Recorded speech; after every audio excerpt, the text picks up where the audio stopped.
Good evening, ladies and gentlemen, and welcome to another edition of Sirhan on X, coming to you live from Cincinnati, Ohio, in the United States. Hope everyone had themselves a wonderful 6th of January 2025. As you know, there's been a icy storm that's hit all over a lot of the Midwest, especially here in Cincinnati. And those that are living in it and are stuck someplace, I hope you guys are safe and keeping warm because I was out there earlier and man, that snow was just crazy. I shoveled my driveway once yesterday, and I came back and we had to pull our tractor out to shovel it again. And the snow came back up, and it's basically like another inch and a half again. Crazy the snowstorm we had because I don't think I ever lived through anything like this, possibly ever. And it's just crazy what has happened when it comes to the snowstorm. So I hope everyone out there is safe and warm in these cold conditions. I know parts of the Midwest had airports closed, especially when you consider the delayed flight for the Chiefs going to Denver. Because I heard there's like some real icy conditions out there. I have a lot of followers from that area. Be safe. You gotta don't go on the roads unless you really, really, really, really have to.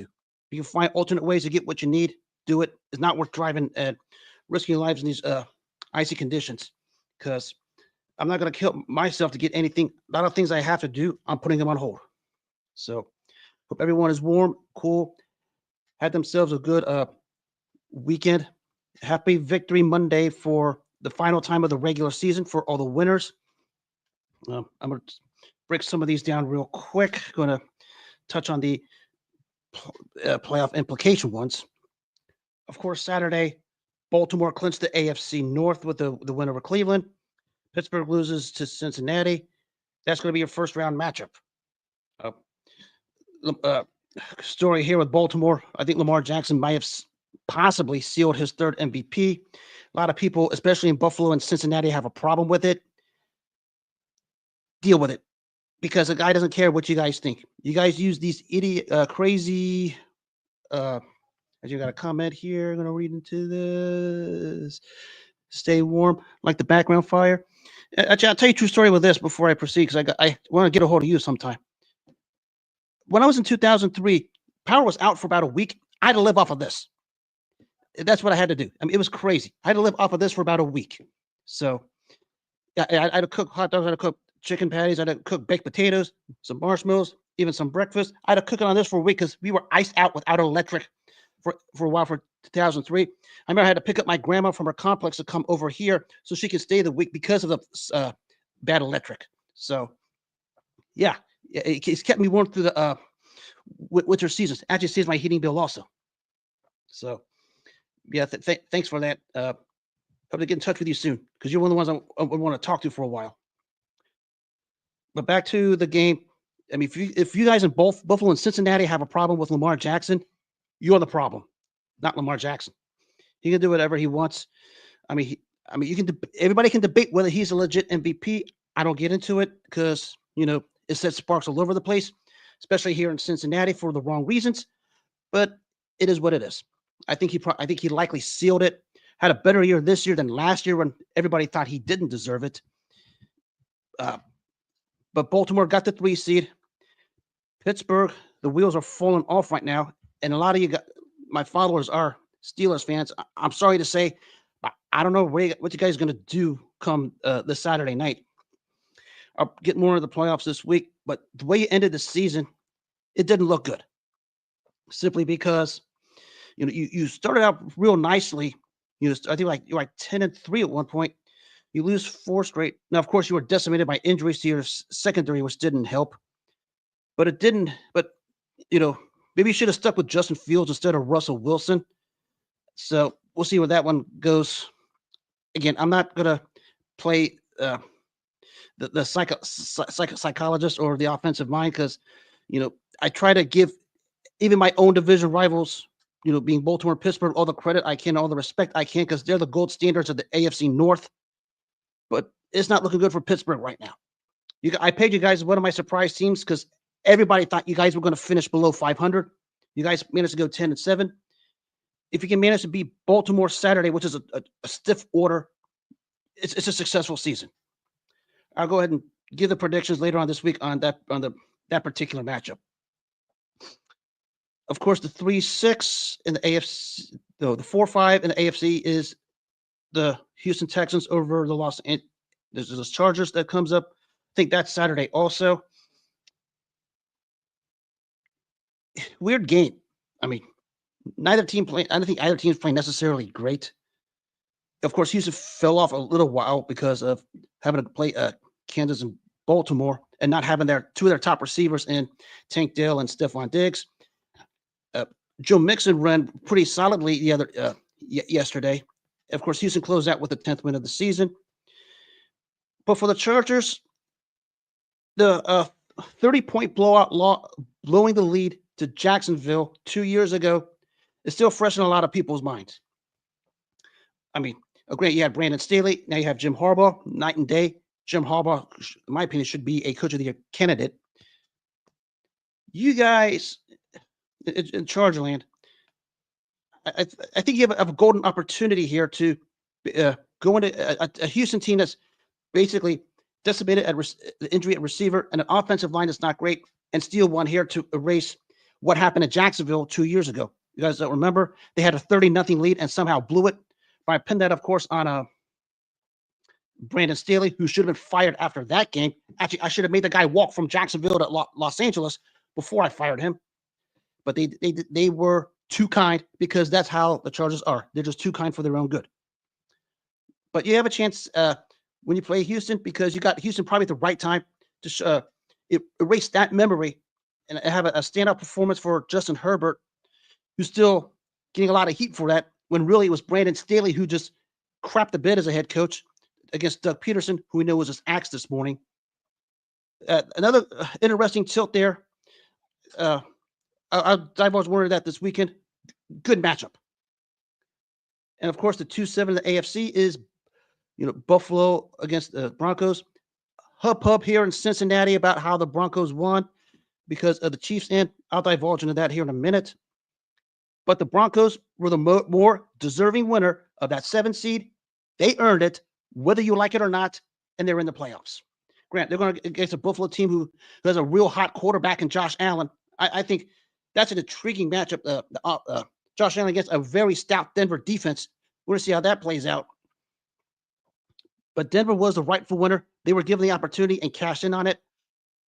Buffalo, of course, rested their starters against New England because they had really nothing to play for. I think that game Sunday is going to be a pretty intriguing. Josh Allen, definitely an MVP candidate. There's no doubt about it. But I guess a very stout defense is, I like most of the guys in there. You're talking about Nick Bonito, one of the better linebackers, and of course, Pat Surtain, a defensive player of the year candidate in the secondary for Denver. I think it's going to be a pretty intriguing matchup there. A lot of interesting matchups, both in all 3 AFC playoff games. I'll be touching on that this weekend. But of course, for the Patriots, they won the game and they fired Gerard Mayo. Reminds me of what Houston did to Lovie Smith 2 years ago, if you remember that. Remember, they were flirting with Carolina for the number 1 pick. They went to Indy. They got the touchdown, went for the 2-point conversion for the win to avoid the number 1 seed and dropped to number 2. But I think it was more Lovie Smith giving the Houston Texans the middle finger on the way out. That's what he did. But if you're the Houston Texans, you're probably now happier now. We got C.J. Stroud instead of Bryce Young. So you might as well send Lovie Smith his flowers for that one, because the Texas brass just absolutely screwed up for that one. That's what happened with this, because I believe they wanted the number 1 pick. They might have Drake May. I don't know what they're thinking, but you win you wanted, I guess, Robert Kraft, being who Robert Kraft is, wanted the number 1 pick, didn't get it, so someone had to pay the price, and it was Gerard Mayo. Now, mind you, the guy just fired Bill Belichick not too long ago. And basically, I guess there was some documentary on the Brady Belichick dynasty on Apple TV. You can't think of what those apps were. And I guess the Kraft family felt like they were, especially Robert Kraft, felt like he was slighted. I think this action pretty much validates what the reason was that dynasty broke. It was Robert Kraft. He didn't look good with this firing. I'll say that much. A lot of things you can, go with this, but it did not look good that he fired Gerard Mayo after 1 season and after beating Buffalo, because I guess he wanted the number 1 pick. I don't know what he had in mind, because he already has Drake May and Joe Milton, who actually like the heck out of Joe Milton the way he played yesterday. I don't know what it is they wanted that position or what the number one pick for, but if they wanted to fire Gerard Mayo, blame him for it, that's on Robert Kraft. It's just he made the bid. Now he can go lie in it. Of course, the other areas in the playoffs, Green Bay and Chicago. Green Bay's got the 7th seed. They're going to Philadelphia in a rematch. Unfortunately, no Christian Watson. Very unfortunate because I like the heck out of him. Just can't catch a break. Towards ACL. Maybe out for the entire 2025 season. We consider the fact that it happened now. It was just terrible. Get well soon, Christian Watson. Of course, Philadelphia, the 2,000-yard man, Saquon Barkley, who's just rolling along right now. And for all you guys out here who had a problem with what Nick Sirianni did to sit Saquon Barkley, look at what happened to Christian Watson, and you see why he was set. Not records don't mean a thing. We have a guy like that, and you're going for a record. Because the Eagles have bigger fish to fry in the NFC playoffs, and they did the right thing by sitting Saquon Barkley, whether you guys liked it or not. Look what happened to Christian Watson and even Jordan Love in that particular game against Chicago. No way Philadelphia was going to risk it. Nick Sirianni, you can say a lot of things, but he did the smart thing here to sit Saquon Barkley in the season finale because he had nothing to play for. You guys love stats too much, and that's why I stopped dealing with a lot of you. But the right thing was done. 2-7 matchup. Interesting to see how that one goes. Remember the last time they played, the good back and forth game in Elton, Brazil. This time they're going to Philly. We'll see how that one goes. Maybe my favorite matchup in the NFC playoffs, Washington and Tampa Bay.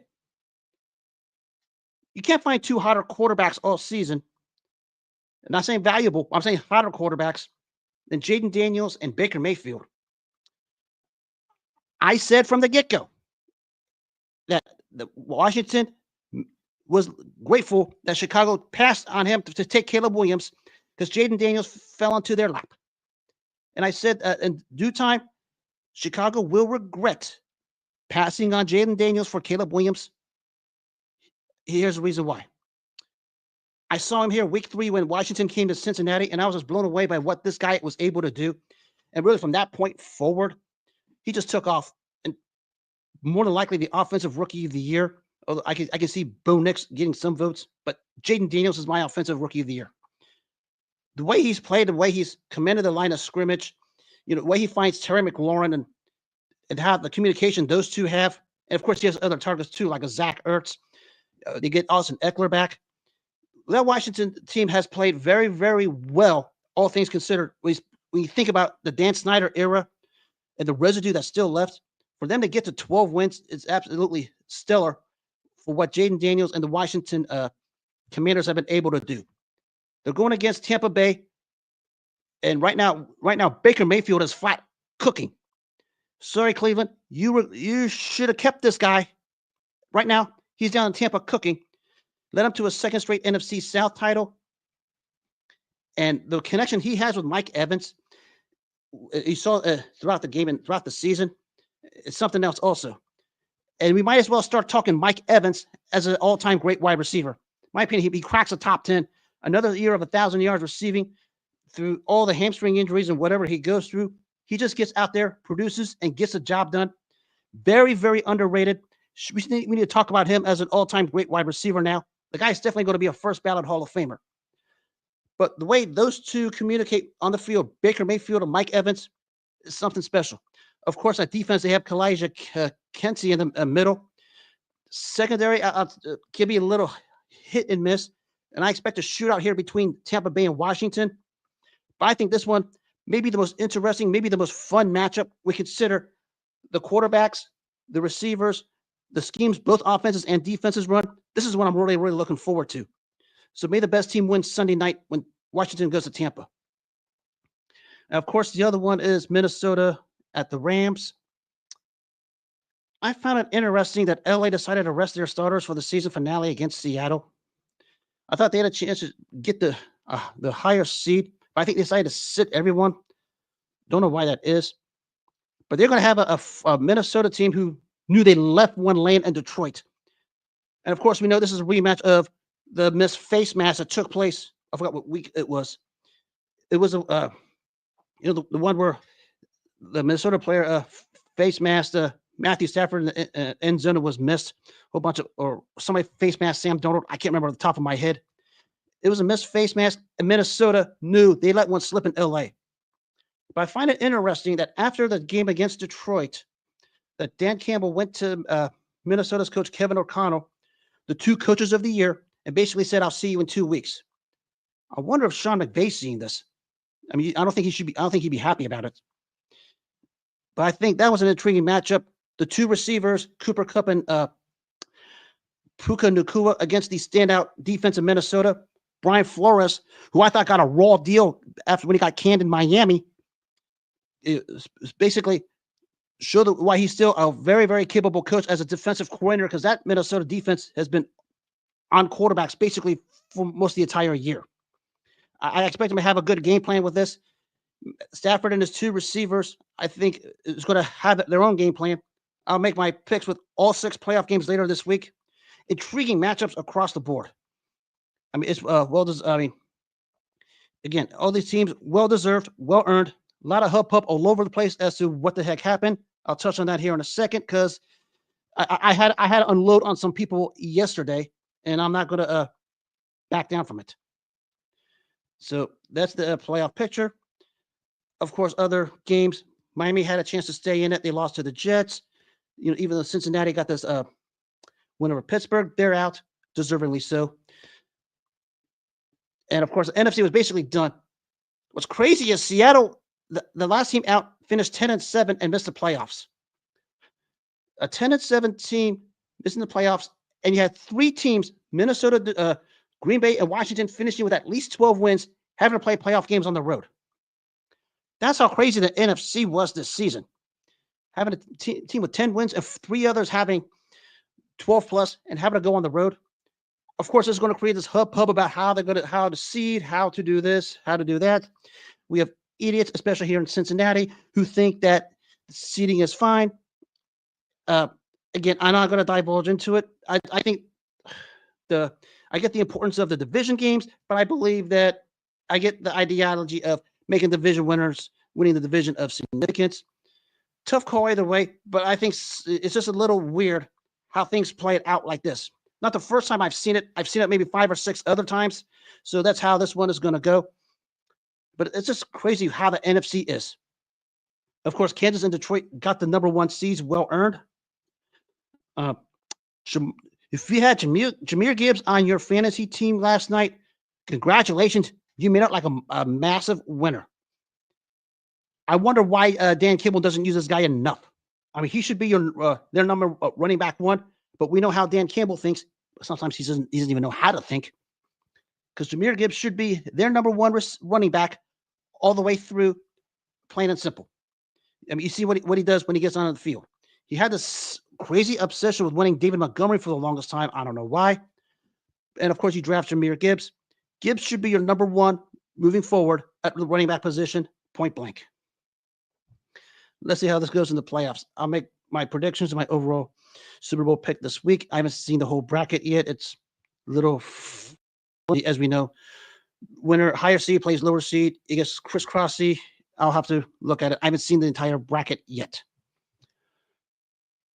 Of course, it was Black Monday today.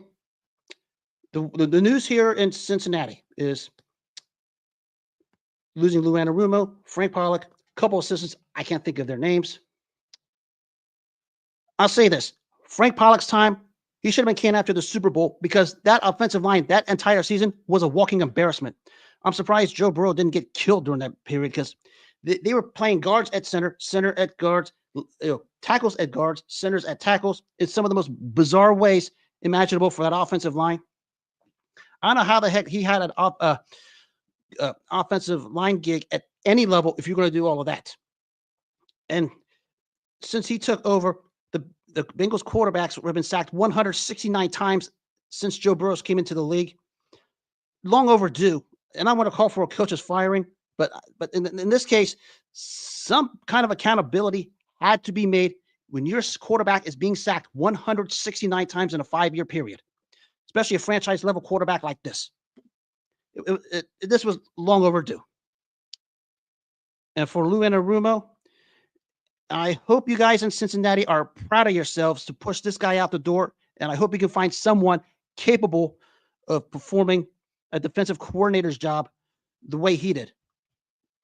Granted, his problem was after the 2021 great win in Kansas City when he won the AFC title game, where he went to his bag. I'll give him that. Teams and coaches figured them out, and it was the end. That's what it came down to. Offenses figured out his schemes, and he had no answer for any of them. But you know what else didn't help? Everybody not named Trey Hendrickson can't play a lick of defense. That's what happened. Everybody on that defense, not named Trey Hendrickson, could not play a lick of defense. That's why your defense was in the bottom 5, bottom 10 last season and this season. And unfortunately, somebody had to get the axe.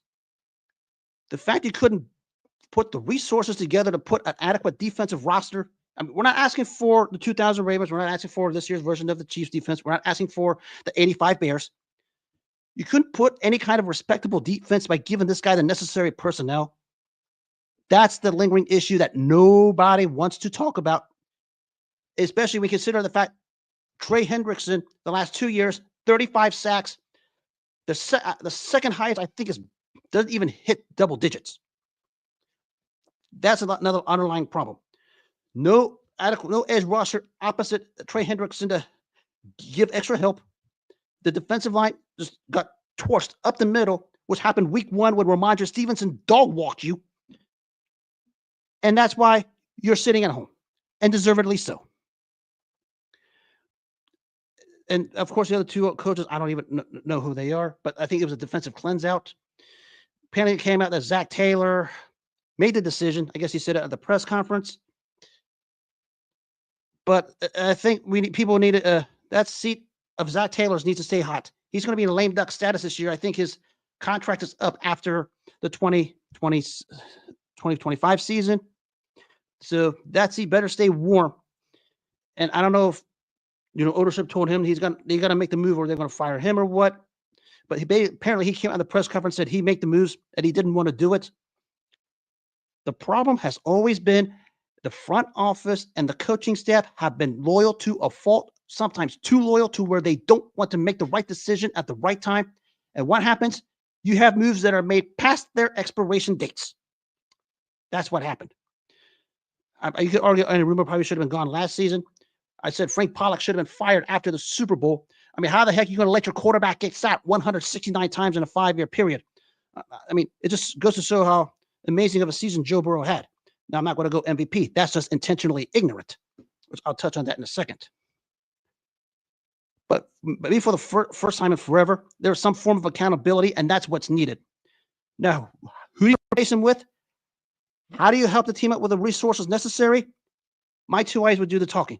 Not the idiotic super fans here who want to post on X and Facebook and all these stupid sites because they're fake tough guys behind mobile devices. My two eyes would be the dictator. We got to see it to believe it. Actually, the real Bengals fans I talk to are in the same mode. We want to see it to believe it. I'll touch on that in a quick second. Because speaking of people that got out or at least want out, Tyreek Hill once out of Miami. Actually, I'm going to read this quote real quick. I'm going to try and understand this because you know how Tyreek is. It's a case of Tyreek being Tyreek. We know he has multiple babies with multiple baby mamas. That's another topic for another day. I guess for the first time in his career, he didn't make the playoffs. Of course, he was the standout number 1 for Kansas City. Came over to Miami, got him 2 playoff appearances, lost to Buffalo and Kansas respectively. Saying the first time he's never been to the playoffs, he wants to do what's right for him and his family. And if he's going to open the door for anything. And he's basically said he's done. It was great playing here, end of the day, but I got to look out for myself. It's a case of Tyreek being Tyreek. We know how Tyreek is. I mean, this guy said he would rather have Tua over Patrick Mahomes when he first came to Miami. Of course, we know what that turned out to be like. I mean, he's still a solid receiver. Anybody that wants him can have him, but he's still got that ridiculous contract. And think about all the draft capital they got from Kansas. Miami, for draft capital, Miami had to fork out to get him from Kansas. And of course, the the draft picks they had themselves haven't panned out in the last several years, and it didn't help your his quarterback and his other wide receiver, the standout Jalen Waddle, can't stay healthy in their own right. I get Tyreek's frustration because we know Tyreek Hill is used to being in the postseason, making plays, and everything else. But it is what it is at this point. I mean, he still has enough left. I just don't think he's the premier wide receiver we've known him to be. I mean, there's a couple teams that could use a receiver like him. Put him in Arizona opposite Marvin Harrison Jr. because they need a number two. Put him opposite Terry McLaurin in Washington. They can use a number two. Give Jaden Daniels another target. Maybe send him to a team like the Chargers. I mean, they could use a receiver opposite Ladd McConkey. And of course, Quentin Johnston's over there. But maybe a team like Arizona, Washington might be what suits him at this point, because putting him opposite a guy like Terry McLaurin or Marvin Harrison Jr. might be what the doctor ordered for him. Everybody's talking about him going back to Kansas City. Kansas City, when they sent him out the door, they basically said, "Thank you for everything. We're moving on with you." Back-to-back Super Bowls since he left, and probably going to get a third. I will close on the Tyreek Hill subject on this. We have morons in the football community who still think the Chiefs need Tyreek Hill to win games. The Kansas City Chiefs have gone 7-0 in the playoffs since they traded Tyreek Hill. Tyreek Hill has been 0-2. That thing has been shot down. I mean, the second they won the first Super Bowl in 2022. Of course, they put the cap on it in 2023. And now we still have idiots who still think, I don't know why, they need Tyreek Hill on their roster to win. I mean, look at that receiving core in Kansas City right now. DeAndre Hopkins has enough lift. Juju Smith-Schuster still solid. Of course, Xavier Worthy. Of course, their tight ends, Kelsey and Noah Gray. There's a couple of other receivers in there. I can't think of it. But this Tyreek Hill, Kansas City narrative where the Chiefs needed Tyreek Hill to win has been dead the second they won their Super Bowl in 2022. And we have still morons who want to push this narrative. That narrative has been dead. D-E-A-D, dead, the second they won the first one. And yeah, mind you, Patrick Mahomes won it with probably the worst wide receiver room in NFL history, because I don't even know who the heck the number one receiver that season was. But that should tell you how the value that Kansas City saw in Tyreek Hill. They knew it was time for to make a change at that position. They knew it was time for them to send Tyreek Hill to a destination of his choice. They made a smart move. And basically, that's why Brett Veach is the premier general manager in the NFL. So I just want to get that off my chest because I see this all over the place, and some people still can't comprehend the fact that Kansas City hasn't lost a game since they traded Tyreek Hill. Actually, the last time Tyreek Hill was on the roster, they lost the 2021 AFC Championship game to Cincinnati. Now, speaking of Cincinnati, boy, I gotta unload on this. I did it yesterday, and I'm not pulling back.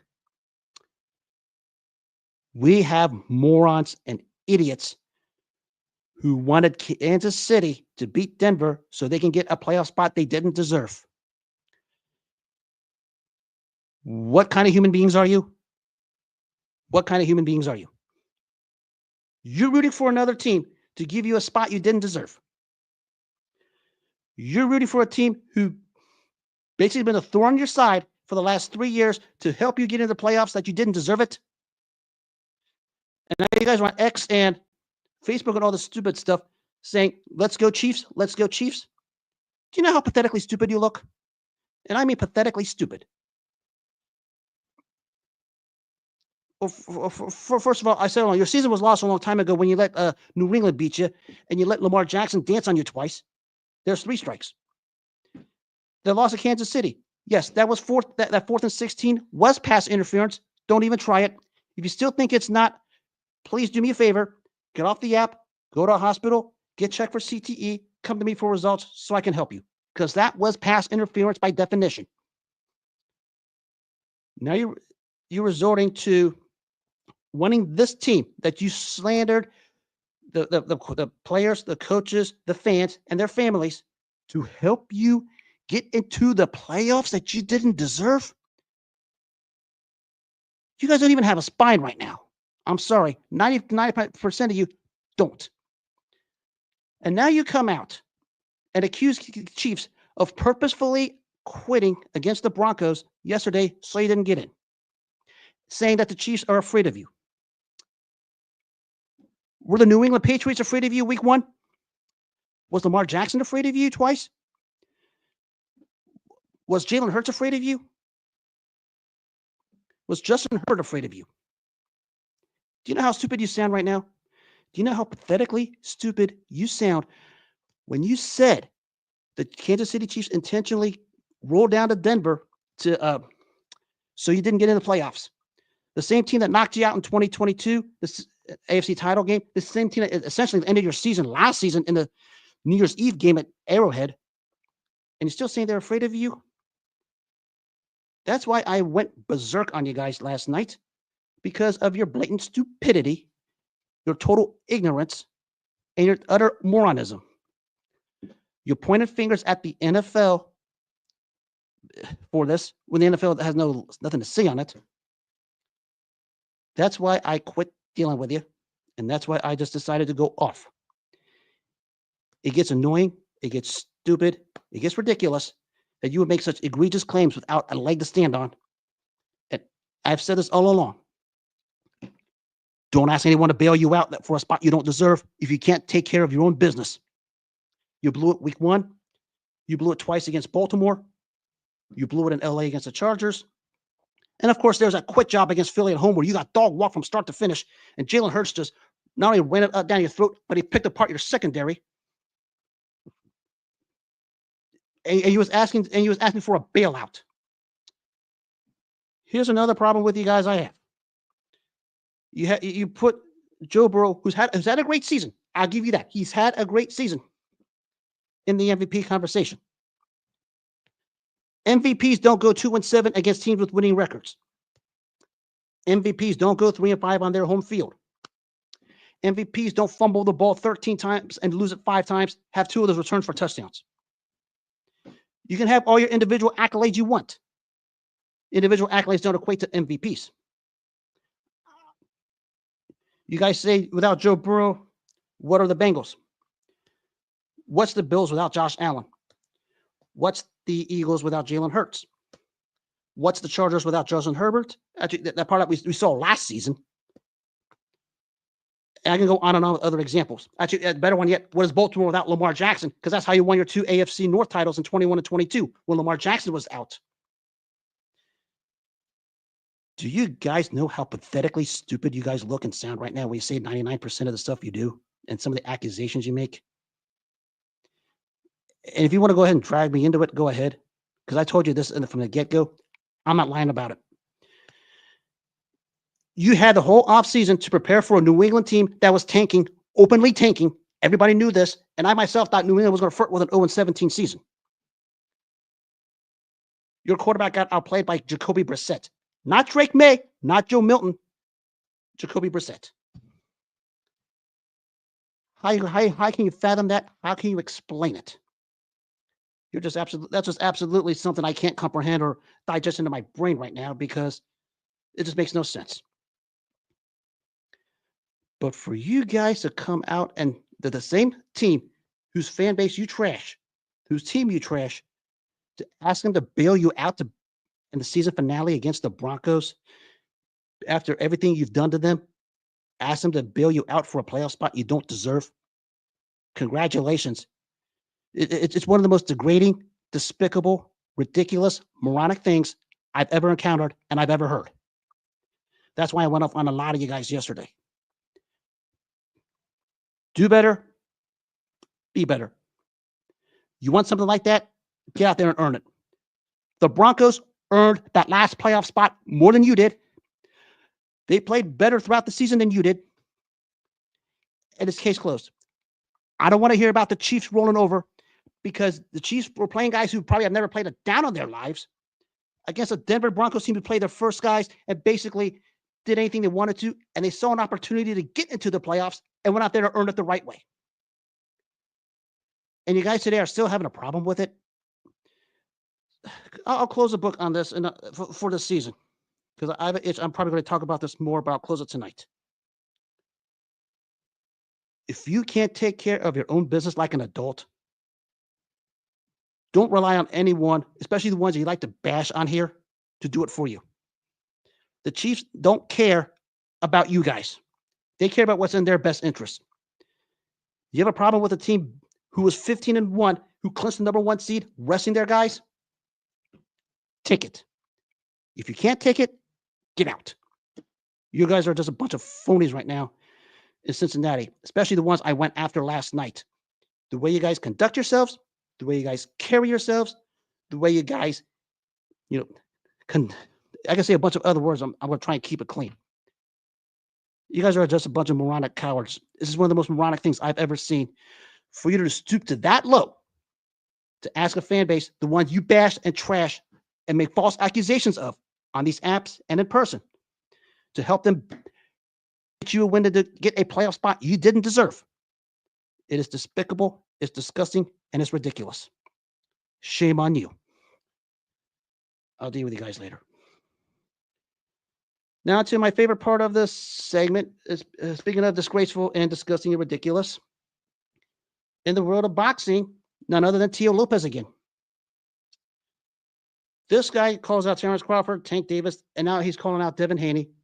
Once out of his top-ranked contract, goes on some bizarre top rank by wanted to be on OnlyFans, that adult filth website. And I don't know what the hell the guy's looking for now.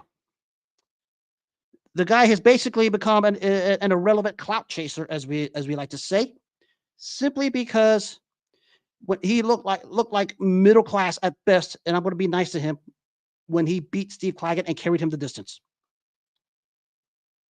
Just get your butt in the ring and at least fight. Don't quit worrying about contracts. Quit worrying about adult websites. Just get in the damn ring and fight. And if you get in the ring and fight, at least fight like a man, and don't carry fighters the distance like you did to Steve Claggett. Because you look like a moronic fool right now. Moronically. It's just amazing to me. You call out all these guys. You say you want this, you want that, you want this. If you don't get your own way, you resort to wanting out of contracts. You resort to wanting to go on adult websites now. What in the world is your problem, dude? I mean, the way you disrespected Vasily Lomachenko with the stuff he has going on in Ukraine, that tells me how low of a human being you are also. I mean, that's why the boxing community stopped taking you seriously, because I said all along, you get a Crawford, you get a Haney, you get a Tank, you're getting dog walked because you weren't man enough to beat George Kambosos not too long ago. And you got your biggest luck out was you beat a Josh Taylor who was basically beat down, and he didn't look good when you beat Sandor Martin either. Good luck the rest of the way. I suppose you're supposed to fight, I think it was Matias, but it's supposed to be on pay-per-view, which I think is just a moronic thing that's going on over there. That's not pay-per-view worthy. So I'm just going to leave that as it is. Just someone tell Teo to shut up and get in the ring and be a man for once. I don't care who it's against. But speaking of being a man, quickly becoming my favorite fighter right now is the standout from down under, the great Opetaia. He's fighting some young prospect named David Nyika. I can't even pronounce the guy's name. Nyika. A young, good, sturdy fighter, but he's in over his head this week when he fights Opetaia. You know what I like about Opetaia? He'll fight anybody for free. I mean, this guy called out the coward, Chris Williams-Smith, said, "I'll pay your money. I'll buy your airplane. I'll buy you a hotel so I can get you in the ring and beat you." And of course, the coward, Williams-Smith, being a coward, ducked it.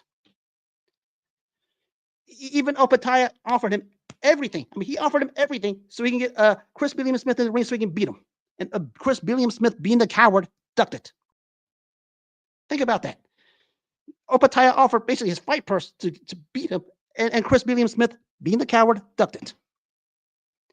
He did the same with Zurdo Ramirez, the fake Julio Cesar Chavez, the fake Canelo Alvarez. That's Zurdo Ramirez. Actually, I should call him the fake Jose Luis Ramirez, because interesting tidbit, his dad was Jose Luis Ramirez, the standout southpaw for the longest time, same nickname, Zurdo. And he ducked Opetaia. Same with his, crooked promoter, Oscar De La Hoya. That's because Oscar De La Hoya loves cocaine. We know the story there. But as far as this fight goes, I mean, I said along, Jaya Opetaia is a top 8 pound for pound fighter in the sport, and he's going to show it again. I actually like this Nyika kid, training style, a total fighter who's going to bring an interesting dimension. But Jaya Opetaia is going to show why he's a top 8 pound for pound fighter in the sport, and I expect him to win this one rather big. I mean, I like what Opetaia brings to the table. I liked it a lot. I mean, right now in that cruiserweight division, he's a standout. And the cruiserweight division, as we know, is thin on in its history. I think he could probably ascend to a top 3 or 4 by the time it's said and done. When you think of guys like Evander Holyfield and Alexander Usyk, even David Hay, who had a solid reign there. I think Opetaia can get up there, but it's going to take Zurdo Ramirez having the balls and quit being a coward to get in the ring with him. Let's just think about. I'll just address that later because I've been a fan of Opetaia. Actually, the show I was on in England not too long ago, like the first 3 shows I did with them, it was all about Jaya Opetaia, and they got me to be a fan. I got to salute you guys for that one. I mean, top 8 pound for pound fighter in the sport, the man of the cruiserweight division. The only guy I can legitimately see beating him right now is if he goes to heavyweight to fight Usyk, or Usyk comes down to cruiserweight. Actually, I'd like to see that one. That would be very, very fascinating. A heck of a matchup both ways. You know, Usyk maybe starting to get up there a little bit. Could be a passing of the torch. But Alexander Usyk is still the top 2 or 3 pound for pound fighter. But Opetaia is coming, and he's coming fast. That one I'd like to see down the line. Actually, I was asked a fight I would like to see this year. That would be probably toward the back end of 25 or maybe early 26. That would be on the top of my list. Now to a remembrance of boxing history today. I bring this individual up because it was a unique style and a unique fighter before we had, flashy fighters like Roy Jones, Sugar Ray Leonard, even a Mildred Taylor. You could maybe throw in a Hector Camacho, of course, even before an Ali. A prospect called a Cuban Hawk named Kid Gavilan. Known for his dazzling style, his ability to show flash, a great showman. Known for what's known now as the bolo punch, which is half hook, half uppercut. So he comes up with an uppercut, stands, and turns it into a hook. Of course, Sugar Ray Leonard dazzled it later on in his career. Today was the day of his birth. He passed in 2003, 1990 International Boxing Hall of Famer. When you think about this guy, his defense was stout, very stylish, very flashy, one that would, captivate you at that time when basically the style wasn't much about flash at that point. And he won the title from Johnny Bratton, had a great, trilogy with Ike Williams, one of the premier lightweights who went up to welterweight. When you think about Kid Gavilan, of course, his great year was 1952 when he beat Gil Turner, Billy Graham, and Bobby Dykes in defenses of his welterweight title. And he came back with a big win in 1953 over the standout Carmen Basilio to win the defend his welterweight title. Of course, Basilio among one of the all-time greats in those weight classes also. Of course, we talk about Kid Gavilan in that welterweight division. It's very, very deep. I mean, the top 2 is filled with Sugar Ray Robinson, Sugar Ray Leonard. That simply is a 100% no-brainer. Let's see what we can say here real quick. When I look at this list here, I mean, that Henry Armstrong is there. When you think about Henry Armstrong, the only fighter to win 3 world titles simultaneously in 3 different weight classes, featherweight to welterweight to lightweight. The guy he beat to win the welterweight title was another standout, the great Barney Ross. Albeit when Armstrong beat Ross had started to hit his downturn, and Armstrong beat him from rounds 5 through 15. But doesn't deter the fact that Barney Ross may be a top 7 or top 8 welterweight of all time. Of course, I mentioned Gavilan and one of the guys he beat, Carmen Basilio. Mickey Walker, Jose Napales was another one. Napales, a very, very tough guy. Must watch if you can find it on YouTube. The standout, Emil Griffith, who went on to win middleweight titles and is in a great win over Dick Tiger when he won the middleweight title, but had a standout career as a welterweight. He was trained by the standout trainer Gil Clancy. For my fight followers who followed boxing way back in the day, of course, Gil Clancy for the broadcasting career with CBS and HBO was a standout trainer, and he was known for what he did with Emil Griffith. You can throw a couple of other guys in here. I'm looking at this. Maybe you want to go more modern. Pernell Whitaker, we know him as an all-time great lightweight. He deserves some distinction at this because he had a successful run. Of course, Felix Trinidad and Oscar De La Hoya.